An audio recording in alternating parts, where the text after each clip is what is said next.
I think we're live. All right. Hello, everybody. What's good, everyone?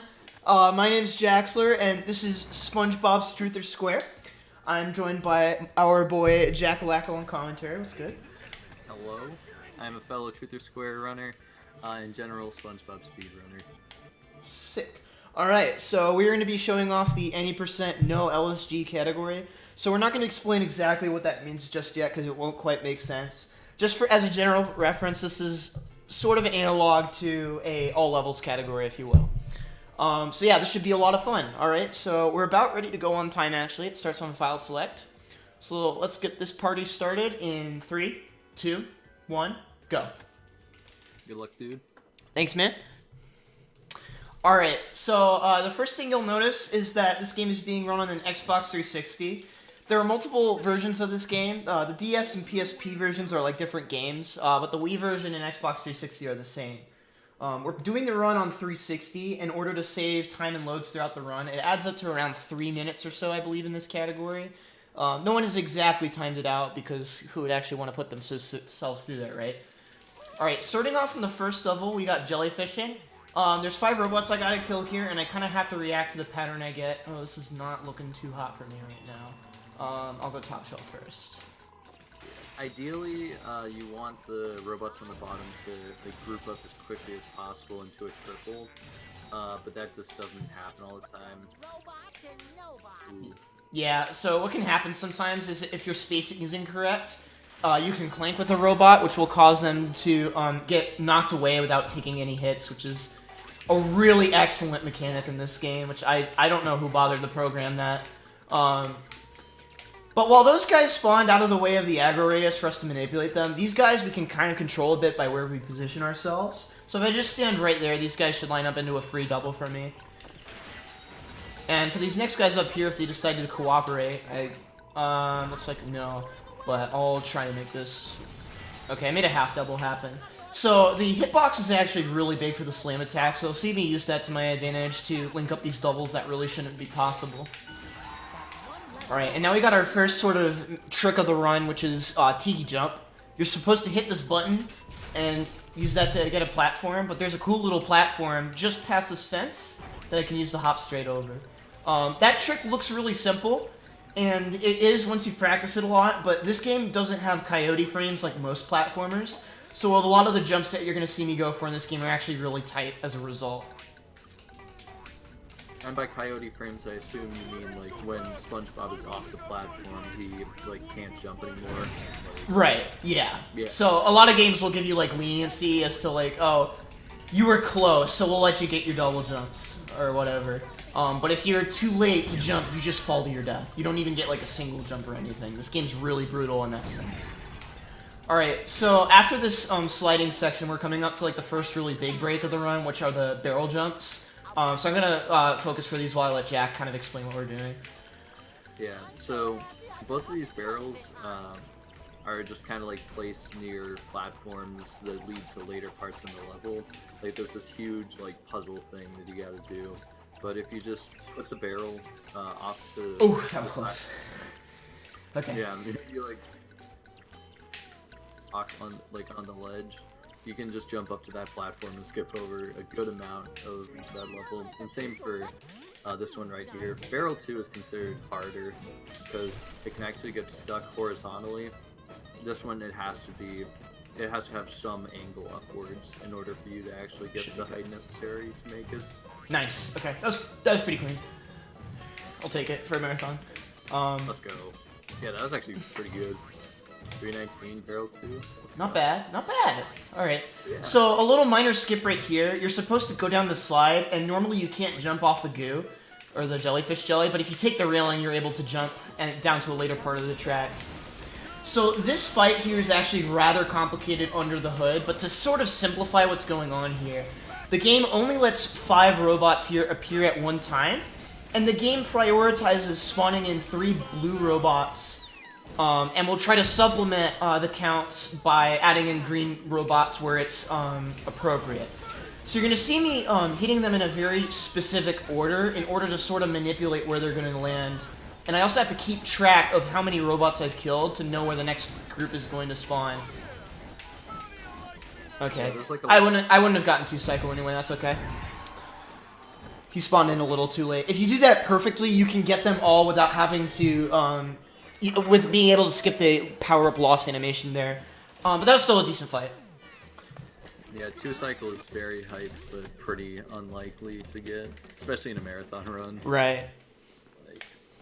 So something you've also probably noticed at this point is the in-game loading screen trivia. Now, interestingly enough, only on the 360 version, you have to press A to reveal the answer, or else each loading screen will take 5 seconds longer. Yeah. Completely random, but... Oh yeah, go ahead. Yeah, I was just gonna say the loading screens in this game are kind of broken sometimes. Like, some of them just randomly last like another 5 or 10 seconds.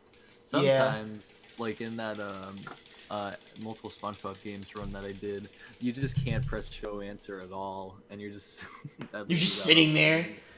Yeah. So. All right. Yeah. Go ahead. Yeah. So you just kind of have to hope that it works.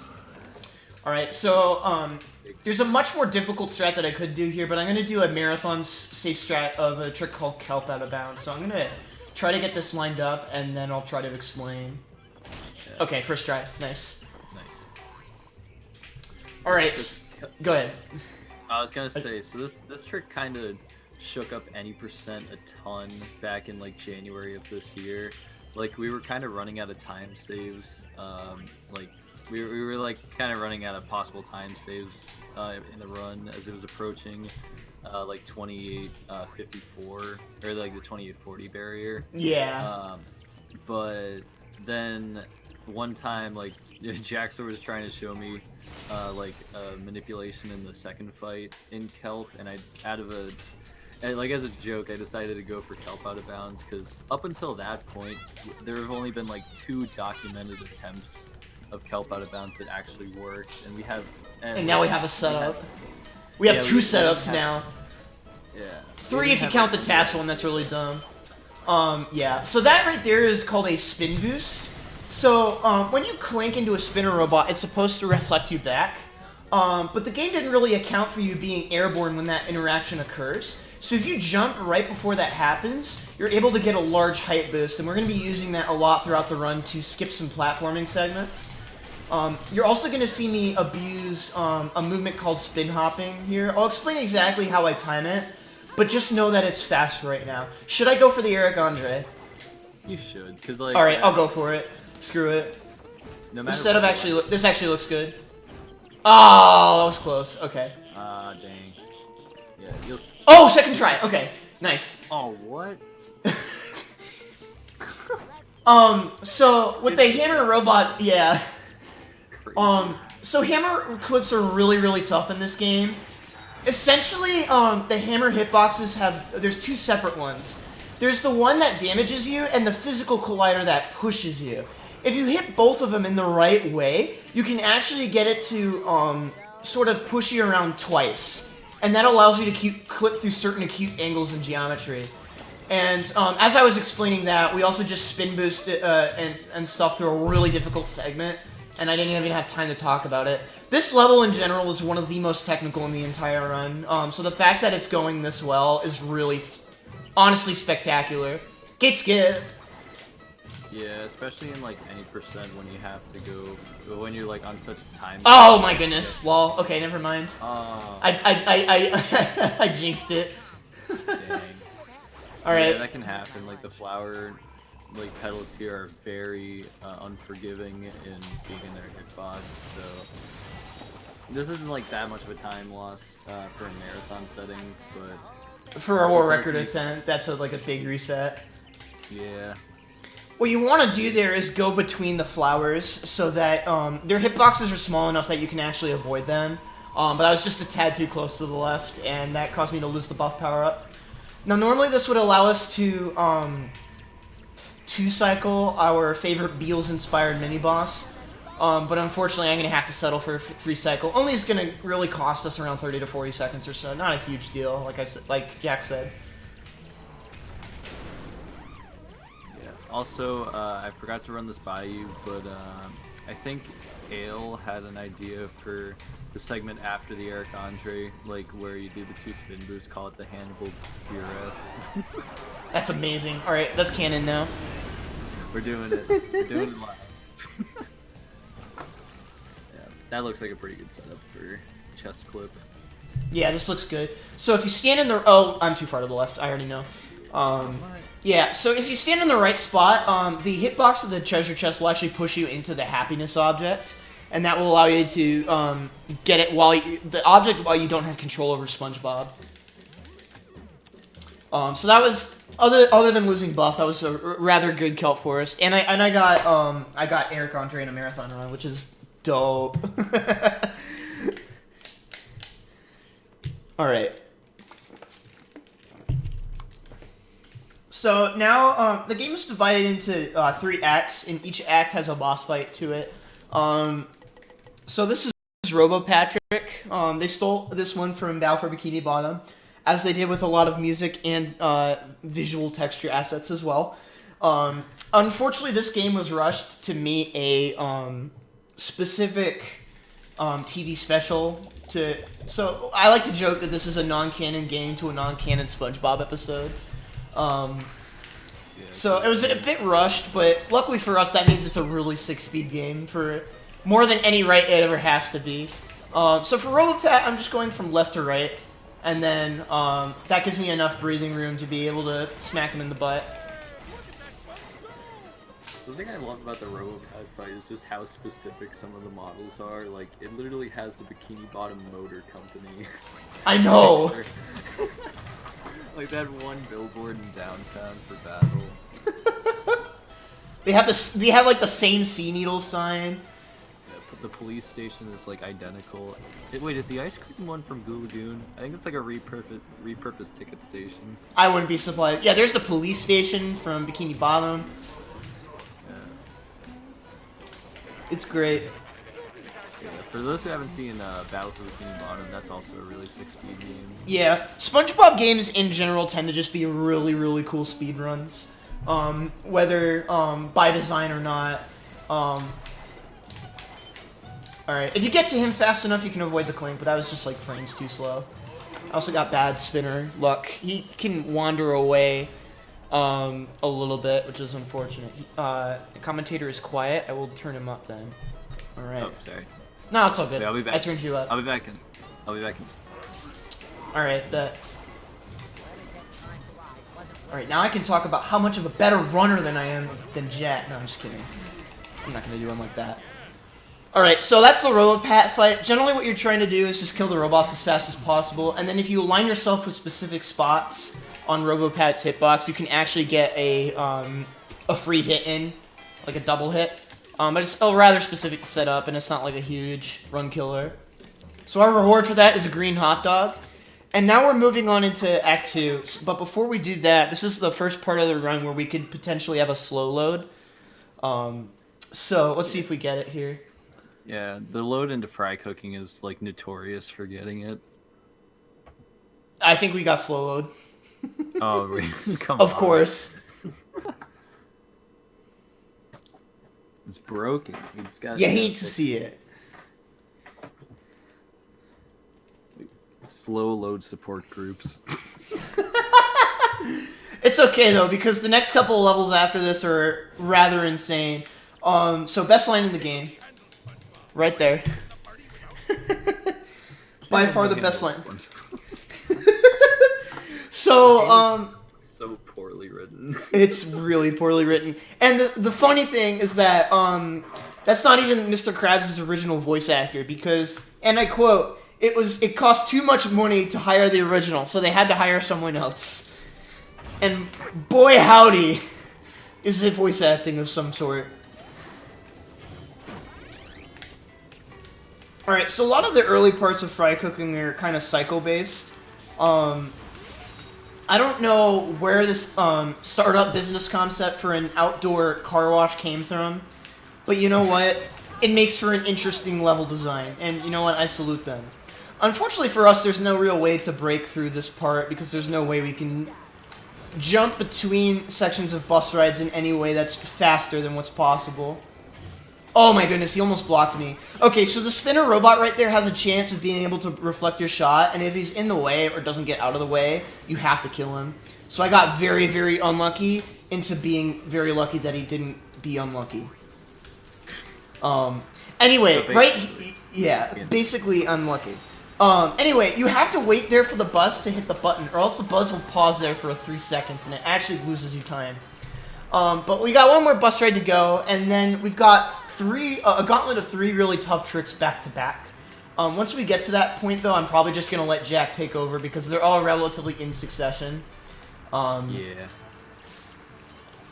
And like I said, we've tried ways of climbing up the collision to get over there earlier, but it's just coated in invisible walls. Alright, here we go. There are absences of invisible walls in this game, which is nice. Oh, yeah.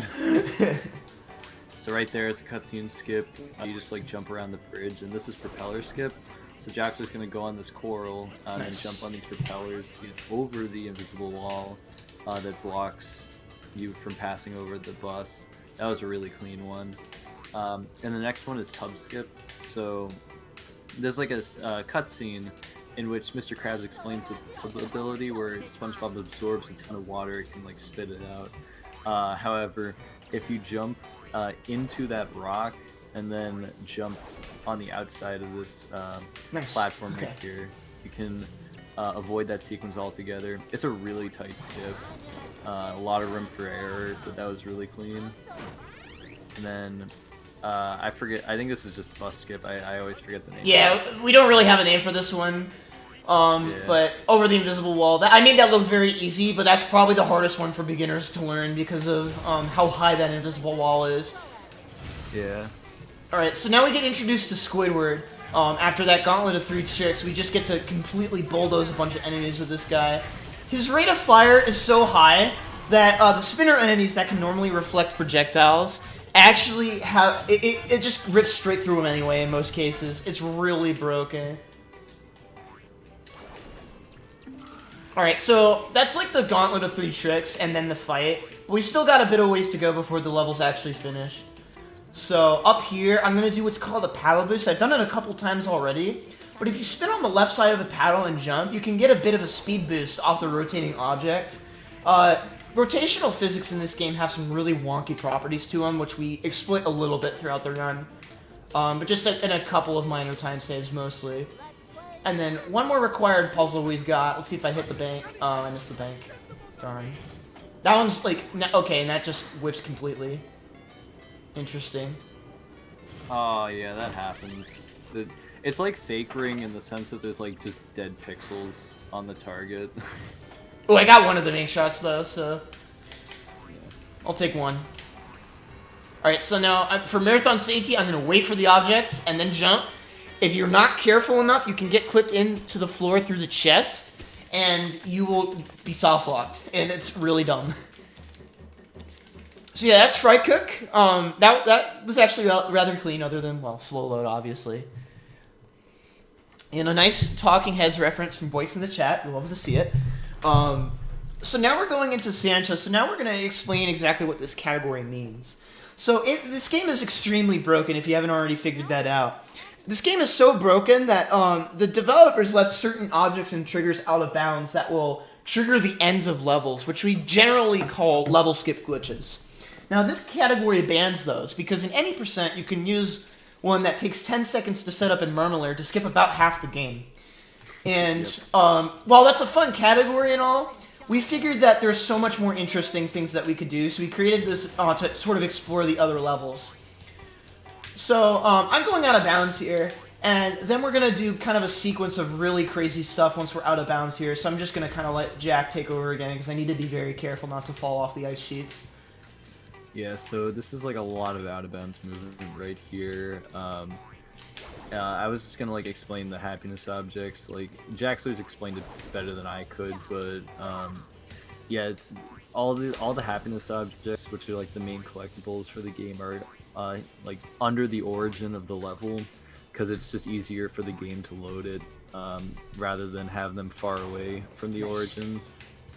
So if you just like get out of bounds and maneuver to get to the happiness objects, then you can just obtain them and end the level. And that's why category to avoid doing that.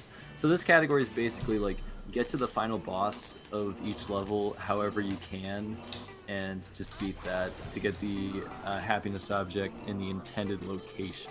And that's right. how like you get the level. So there was a lot going on. Yeah, a lot of stuff just went on in this level. So that out of bounds sequence we did, it's normally used to grab one of those happiness objects, but it let us skip half the level by abusing a checkpoint trigger. And then we just kind of destroyed that previous segment. But now we got Tendy Skip. So this was a strat that was discovered by accident by our good friend Cube King.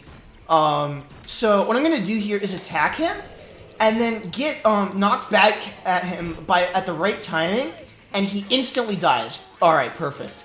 Now, the reason we believe that works is because in past titles worked on for SpongeBob games by the same developer, they have these triggers located in various parts of the map that will instantly defeat the bosses or trigger cutscenes.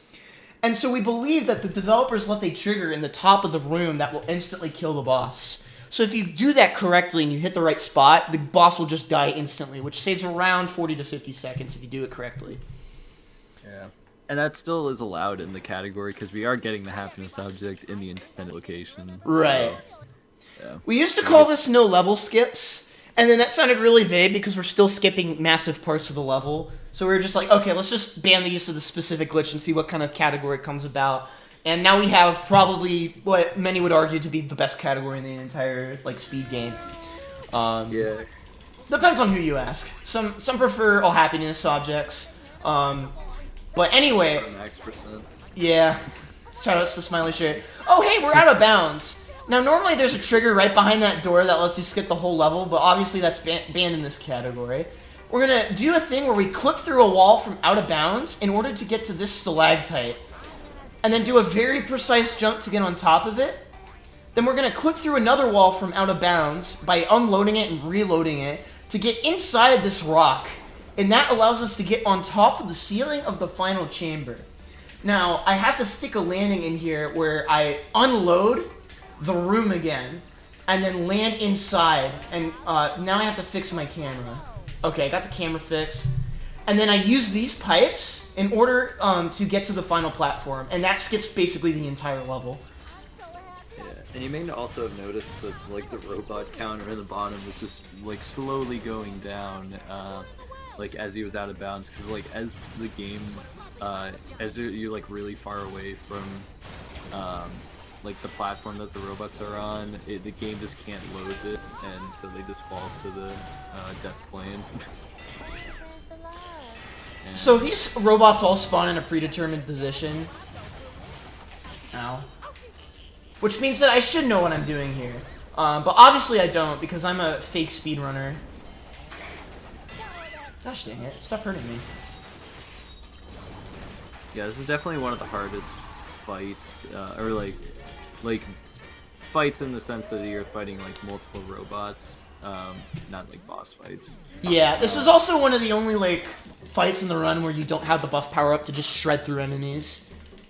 Yeah. But that was a really clean Murmulaire either way. That went really well. Probably would have saved time over PB. But now we're coming into what not everyone considers it, but me personally, I think this is the hardest split in the entire category, and maybe just in the speed game in general. This is 24 Hours, which we just generally call Rock Bottom because this game ripped a bunch of assets from Rock Bottom and Battle for Bikini Bottom. Now, this is one of the... now, in other categories, there's a really major skip called RBS, which allows... Oh, wait, no, we're going into the boss fight. I forgot. I never practiced the boss fight because it's super straightforward, so I completely forgot that it existed. So we'll talk about Rock Bottom in a little bit. But this is Robo Squidward. This was the boss that was supposed to be in BFBB, but got cut.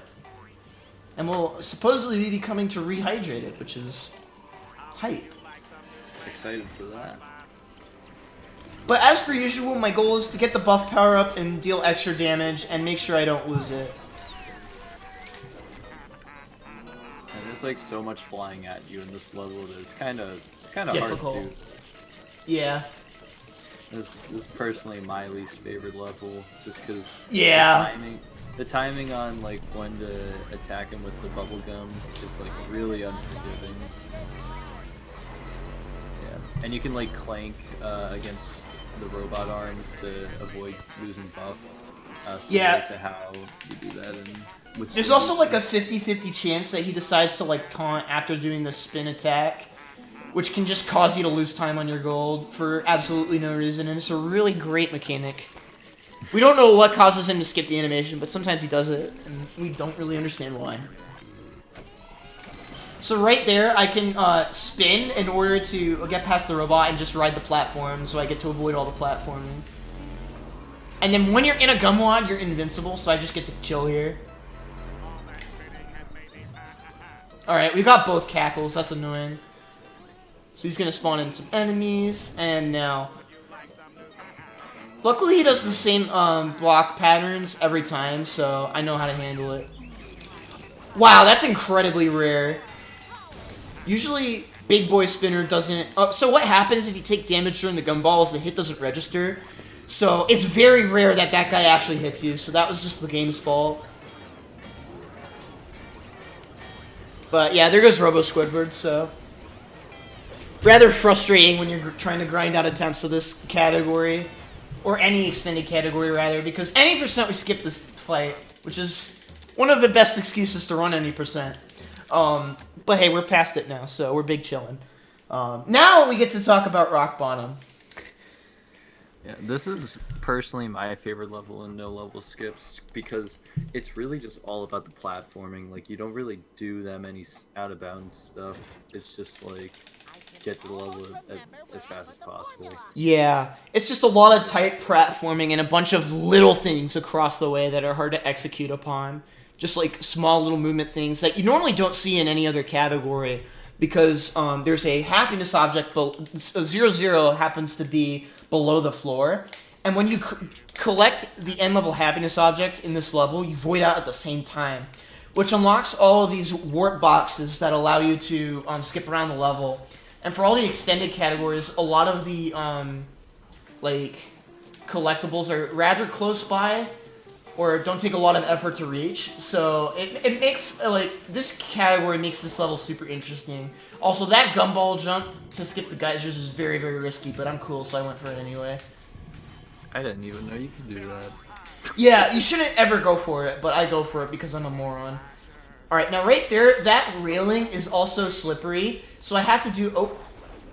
Okay, there we go. And then right there... Oh, I hit the cutscene. That's a death. That's fine. I gotta do this again. I discovered that you don't have to do a spin, and normally spinning mid-air slows you down, so I've been testing ways to sort of optimize that and avoid extra spins when I can. But I'll play it safe because I guess I have to be a weenie now. You want to spin around the cutscene trigger in order to avoid a bunch of enemies spawning in it.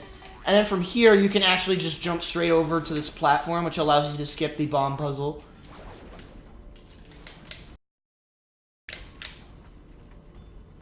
Really funny, there's, yeah. Run ruined. Yeah, this game has a lives counter, which is really annoying for practicing this game, because sometimes in order to... For example, practice kelp out of bounds, you might have to actually just go grind for lives or do a no reset just to get your life counter up. Yeah. So we're going to be grabbing buff, and then we have to do a mandatory button hit so we can open up some teeth in the stomach. Because, well, this level is kind of an acid trip. But we're going to be doing sort of the first, like, little sequence break. You're supposed to lift up the acid level again, a la the water temple. But nice first try. Okay, if you hit the right spot in that gum line, you're able to jump off of it and skip having to rise the acid levels. Yeah. The buff power-ups in this level are very sparse, so it's like imperative that you don't get hit. You also have to do the correct kind of movement there because those corkscrew enemies, as they're called, are really good at sniping you and stealing your buff power-up. So you have to be very careful. Like, for example, I'm going to go up on top of these crates in order to avoid this guy, because he's super evil. And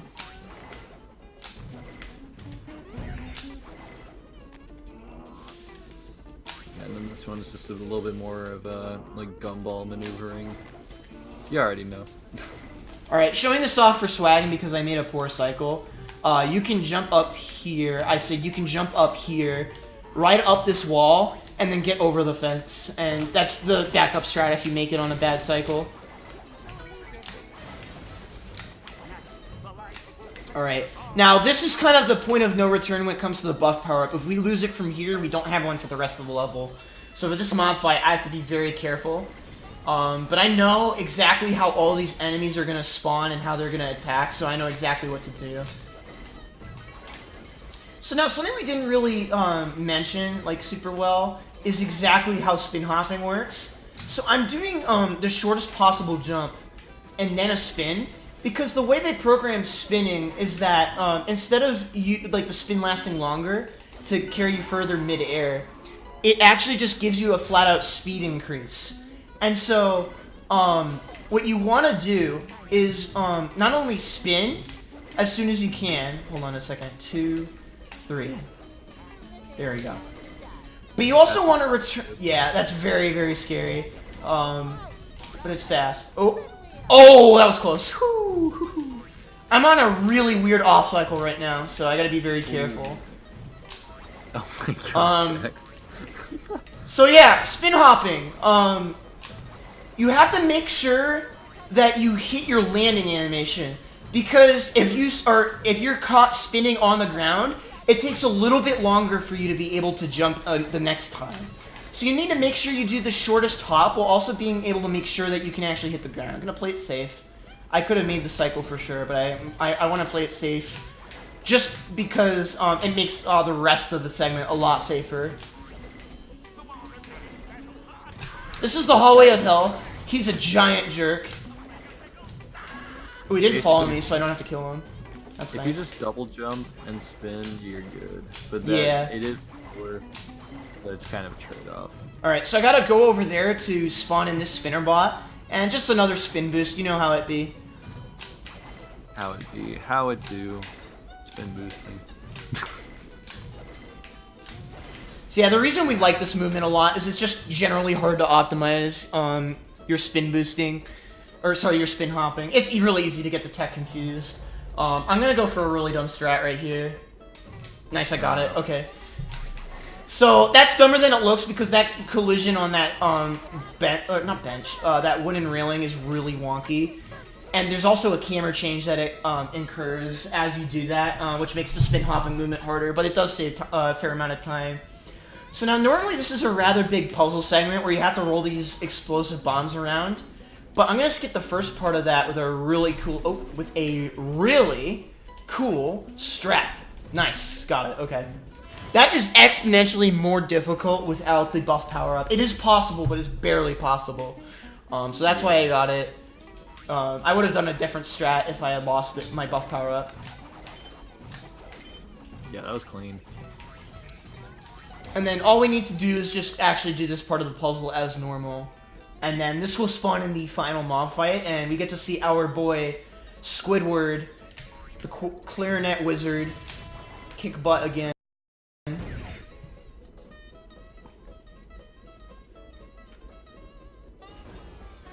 this. Yeah, the only let's see if I hit this. The only problem with Squidward in this fight is that it's mainly spinny enemies, and they start spinning immediately, as they'll just deflect the power up. Yeah. If you get them right as they spawn, then you're good. Or if you get them while they're stunned, that's also really good. Yeah. Dang, this is clean. Yeah, this is really good. You do not see an 11 cycle that often. Yeah. I usually get 7. We're going for nice. The hammer pot. I see you. Yeah, he didn't want to spawn in, but that's okay. But that was a very, very clean 24. Or rock bottom. Why did I call it 24? I literally said at the beginning of the segment that everyone calls it rock bottom. I think you're thinking of Jellyfish Fields fight. Yeah, I could have been, yeah. That's probably it. Alright, so we got one more level before the final boss, and that is Karate Island, which is largely considered the hardest level casually, and it's a very difficult level in the speedrun too, because of one very specific trick that's going to let us skip about half the stage. Now, normally, before the skip was discovered, this segment was about somewhere in the range of 10 to 12 minutes long. I don't exactly remember. But now it's like a 6-minute segment, so this trick saves like 4 minutes. It's rather insane.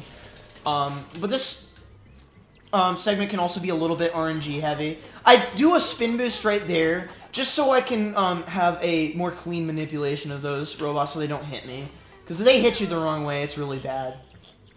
It's over. It's over! And then I jump to the left here because the developers made that trigger too small. So, ow. So you can just avoid a cutscene trigger right there. And it saves time.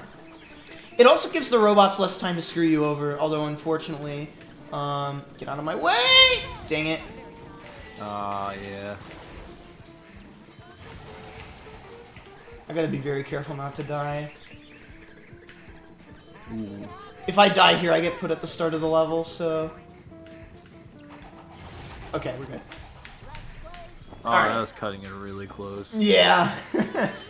So, if that puzzle is mostly RNG, you just have to hope the robots wander off of the track of the platform. It's very rare that the big spinny guy gets onto the track in that very specific spot. Right there, just did a bunch of wall climbing to get a buff power up. It's not required to do the skip that we're going to do. Alright, I'm going to wait for Squidward because our boy Squidward deserves another shot in the limelight. Squidward enters the room. It's over. It's over! That's like Alright, one that of fight the was clean. jokes with Jaxler1. And another SpongeBob owner named Tedious. Alright, so right here, shout outs to Tedious, the absolute unit. So right here, for marathon safety, I'm just using the geometry in order to jump around these robots. Because even though you can hit them while sliding into them, you're negative on hit, so you'll still take damage. Alright, so I'm going to set up for this. Jack, do you want to kind of explain here? Alright, so with Karate Island skip, which Jax was about to do, we're basically, Jax was basically going to go out of bounds and go back to the beginning of the level, because the tunnel at the beginning is right next to the tunnel that leads to the end boss fight. So if you just maneuver out of bounds, you can just jump from the top of the first tunnel over to the top of the second tunnel, back into the level. So it's just a lot of really tight platforming. Yeah, especially because of the invisible walls that you have to manage. Yeah, and sometimes looks can be deceiving with the platforms. Sometimes you just won't be able to stand there and you'll just fall through. And since you don't have the frames to jump when you fall, we got on top of the tunnel. That's a good sign. Oh, All right, that was one more, two more scary jumps. Yeah. These ones are whack. We're in there, first try. Nice, nice. Let's go, dude. Yeah, Karate Island skip is crazy. Yeah, it's very difficult, but it looks sick. So at the end of the segment, we have a forced trigger that forcibly removes our buff power. Now, if we had a way to hold on to our buff power up here, this would actually be like a 3-cycle. But unfortunately, we have not discovered a way yet to get past that trigger. So unfortunately, that's going to be a 6-cycle. What I'm going to be doing here during this fight is trying to manipulate the robot so that he goes to a specific spot to become vulnerable every time. So I want to manipulate him in such a way so that his distance from his landing spot from an attack to the vulnerability point is as short as it can possibly be. So what I'm trying to do is get him essentially in the middle of the back wall by having him try to follow me to as close to that point as possible. And then from there, he takes a much shorter path in order to get to the middle. And so sometimes he doesn't like to cooperate, but yeah, so we get to do this 4 more times, and then we're in the clear. So this is a rather chill part. Yeah. Yeah. Do you want me to tell you what pace you're on? Yeah, actually, what pace am I on right now? You're probably on mid 46 pace. Really? Mid 46? Yeah. Dang. Because you were I think... I did lose buff and kelp, which sucks, but No, but you were 10 seconds ahead of my run out of rock bottom. Really? And yeah. Dang. So yeah, you got it. That's I sick. assume that this was a better Karate Island than the one in my PB, because it just looks cleaner. So yeah, mid 46 probably. Just to answer a question in chat, this run is being done on Xbox 360. This only came out on... this version of the game only came out on Wii and Xbox 360. Yeah. Yeah, so you know what? While we're here, why don't we plug our community, shall we? In general, the SpongeBob community is, like, for speedrunning purposes, is really big. If there's a SpongeBob game out there, it probably has either a Discord or a group of runners who would be able to help you out. If you're interested in picking up this run at all, or this game looks remotely interesting, I'd highly recommend trying it out. It's a very easy speedrun to get into. The any % speedrun will probably run you 40 to 50 minutes on your first attempt, and that's just a regular any % category when you're starting out, because you're obviously not going to go for all the hard strats, right? It's a very easy disc to acquire, especially if you're going for a Wii copy, and you can still play on Wii and get like top 10. So if you're interested in joining our community, if you go to the speedrun.com page, it's speedrun.com/SBTOS. Then you'll be able to find a link to our community Discord there. And all the runners hang out there, and we would be more than happy to help you. On top of that, on the SR.com page, we have a full any % tutorial if you're interested. And it goes over all sorts of beginner strats and stuff that are much friendlier than the things that I've been going for in this run. So if you're at all interested in that, you can also just hit me up elsewhere too, and we can try to get you linked up to that. There's also various Discords for other SpongeBob games as well, so if you're interested in like the movie game or Battle for Bikini Bottom, there are specific Discords that you can find on their speedrun.com pages as well. Again, if you're looking for help finding a specific community, feel free to reach out to one of us, and we would be more than happy to get you connected.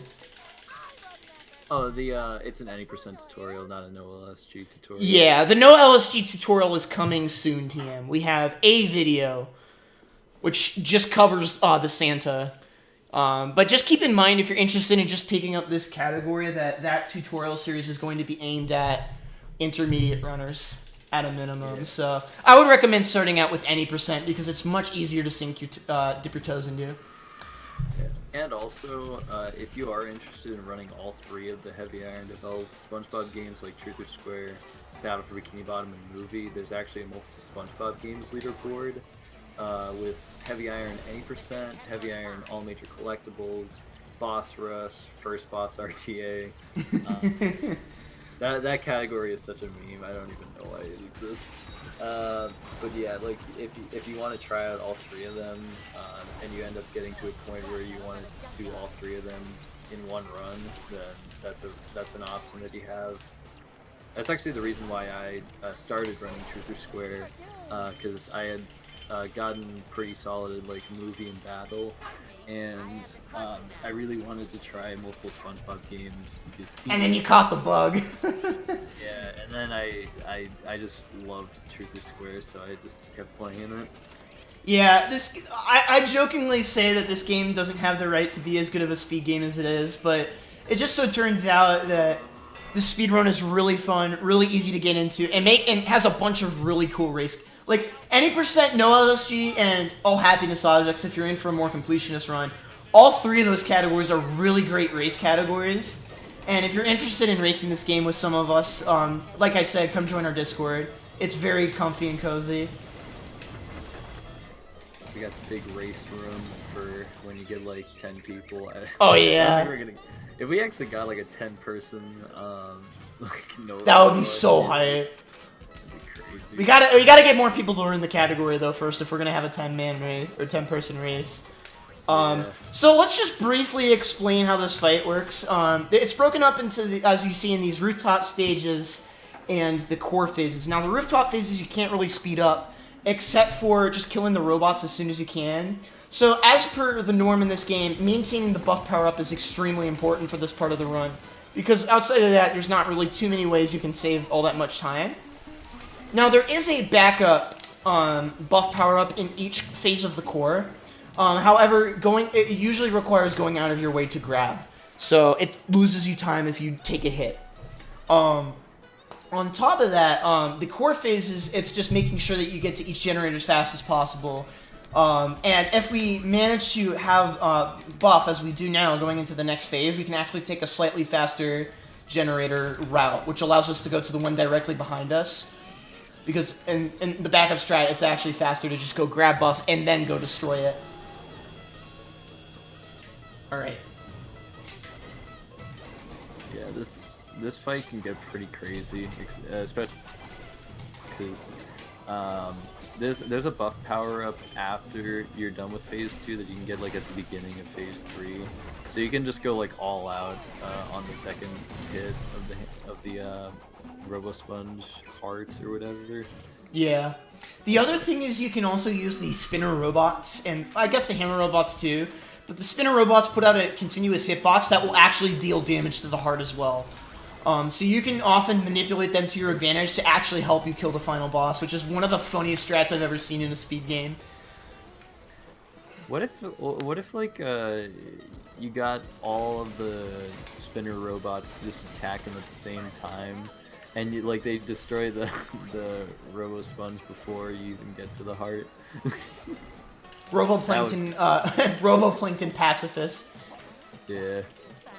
Just have the spinner guys do it for you. Yeah, that's like a trigger right there that can cause you to lose buff. Yeah, so I wait there in order to just make sure that I don't fall to my death. Because if you fall, you have to restart the beginning of whichever phase you're on, which means you start all the way at the beginning of the rooftops. Or, well, of that phase. So now this time he's going to attack us 4 times with the Tommy gun.